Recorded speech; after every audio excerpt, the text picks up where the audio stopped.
Tak hanya bencana alam, akhir 2019 dunia dikejutkan dengan virus mematikan yang pertama kali menyebar di Wuhan.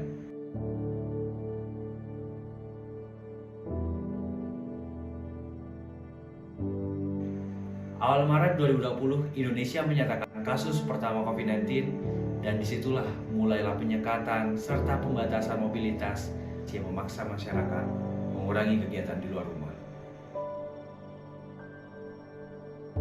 Perubahan yang mendadak tentu saja memaksa seluruh elemen masyarakat beradaptasi, mulai dari pendidikan, ekonomi, hingga sektor pariwisata. Sejak itu, program Bangkit Bersama mulai digaungkan. Program ini dilakukan untuk membuat Indonesia kembali bangkit dan berlari kembali mengembalikan hal-hal yang sebelumnya tidak sesuai rencana. Ratusan bencana yang terjadi dalam kurun waktu beberapa tahun ke belakang, ditambah dengan pandemi yang tak kunjung usai, tidak dipungkiri menjadi penyebab kemunduran hampir keseluruhan aspek kehidupan. Ditambah dengan faktor dunia, tak hanya Indonesia juga sedang bertarung melawan pemanasan global yang dampak masifnya sudah mulai dirasakan. Banjir yang mengepung di berbagai daerah, kekeringan, dan salah satu bencana alam yang masih belum kering dalam ingatan adalah erupsi Semeru pada akhir tahun 2021.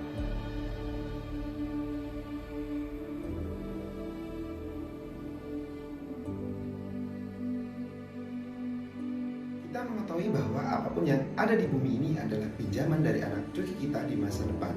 Dan sebagai generasi milenial, sudah menjadi kewajiban kita untuk berkontribusi menjadi agen tangguh yang sebenarnya. Di masa lalu, tangguh dikonotasikan kepada mereka yang ikut berperang berlumur darah mengusir penjajah untuk merebut kemerdekaan. Namun, di masa sekarang, tangguh bisa diimplementasikan sebagai mereka yang sanggup berjuang bersama dan kembali bangkit di masa-masa yang sulit. Sebagai Duta Mitigasi Bencana Universitas Negeri Surabaya yang dinaungi oleh Satuan Mitigasi Krisis Center, kami memiliki tugas menjadi agent of change sebagai bentuk kontribusi langsung mahasiswa dalam membantu mereka yang membutuhkan dukungan untuk kembali pulih. Kami menjadi relawan pada erupsi Gunung Semeru dan membantu anak-anak korban erupsi melalui trauma healing untuk membantu mereka kembali tersenyum. Kegiatan ini merupakan implementasi penyaluran sikap tangguh dan dukungan penuh kepada mereka yang membutuhkan. Dalam pelaksanaannya, kami berkolaborasi dengan institusi lokal serta Kementerian Sosial dalam mengadakan trauma healing berbasis game psikoedukasi.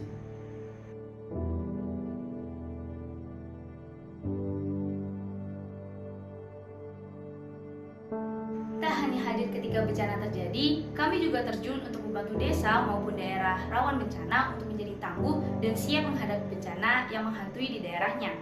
Penanaman pohon di lereng Gunung Kelut merupakan salah satu hal yang kami lakukan sebagai bentuk kontribusi pencegahan serta persiapan daerah-daerah tersebut menjadi kawasan daerah tangguh bencana.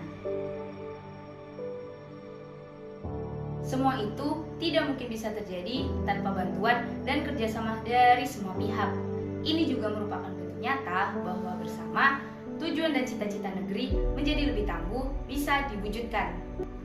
Karena kita Indonesia, Karena kita Indonesia, Karena kita Indonesia, bangkit bersama, tangguh bersama.